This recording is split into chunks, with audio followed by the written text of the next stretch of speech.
Hello friends, നമ്മളിപ്പോൾ shoot ചെയ്യണത് E250 ആണ്. സിഗ്നേച്ചർ കാസിൽ നിന്ന് തന്നെയാണ് നമ്മൾ ഷൂട്ട് ചെയ്യണത്. അപ്പോൾ നമുക്ക് നേരെ സ്ട്രൈറ്റ് അവേ വീഡിയോയിലോട്ട് പോകാം. ഇത് 2015 രജിസ്ട്രേഷൻ വെഹിക്കിളാണ്. 70,000 കിലോമീറ്റേഴ്സ് ആകെ ഓടിയിട്ടുള്ളൂ. സെക്കൻഡ് ഓണർ കാറാണ്. ഒറ്റ സ്ക്രാച്ച് പോലും വണ്ടിക്കില്ല. പുതിയതുപോലെ തന്നെയാണ് വണ്ടി ഇരിക്കുന്നത്. നോൺ ഫ്ലഡഡ്, നോൺ ആക്സിഡൻ്റൽ കാറാണ്. മുകളിൽ ബ്ലാക്ക് കളറാണ് കൊടുത്തേക്കുന്നത്. സിൽവറും ബ്ലാക്കും ആയിട്ടുള്ള ഡ്യുവൽ ടോൺ ഫിനിഷാണ് കളർ വരുന്നത്.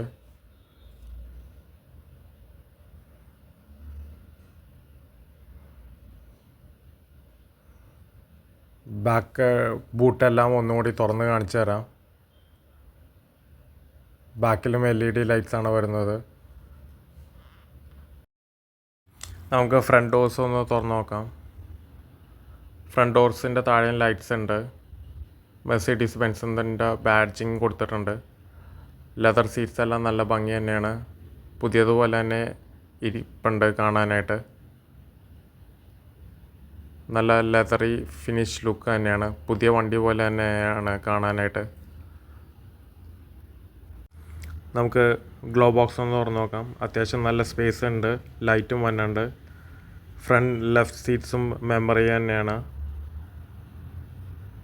സെൻട്രൽ കൺസോളിലും അത്യാവശ്യം നല്ല വലിയ സ്റ്റോറേജ് സ്പേസ് തന്നെയാണ് ബെൻസ് E250ക്ക്.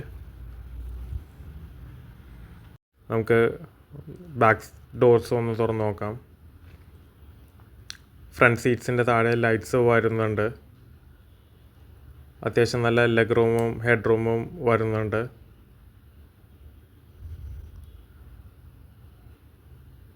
AC വെൻസ് സെൻട്രൽ കൺസോളിൽ കൊടുത്തിട്ടുണ്ട്.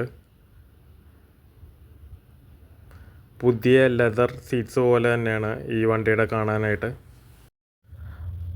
ബെൻസ് 250യുടെ ലൈറ്റ് ഓൺ ചെയ്തതിൻ്റെ വീഡിയോ ആണ് ഇപ്പോൾ കാണുന്നത്. LED DRLs തന്നെയാണ്. ഇതാണ് E250യുടെ ബാക്ക് LED ലൈറ്റ്സ്. നല്ല ഭംഗി തന്നെയാണ് LED ലൈറ്റ്സ് കാണാനായിട്ട്. നമുക്ക് ബൂട്ടൊന്ന് തുറന്ന് നോക്കാം. വൺ ടച്ചിൽ തന്നെ ഓട്ടോമാറ്റിക്കലി ഓപ്പൺ ആകും. സ്പെയർ ടയർ ഇതിൻ്റെ അടിയിൽ തന്നെ ഉണ്ട്.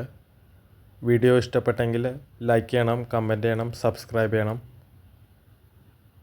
Thank you for watching.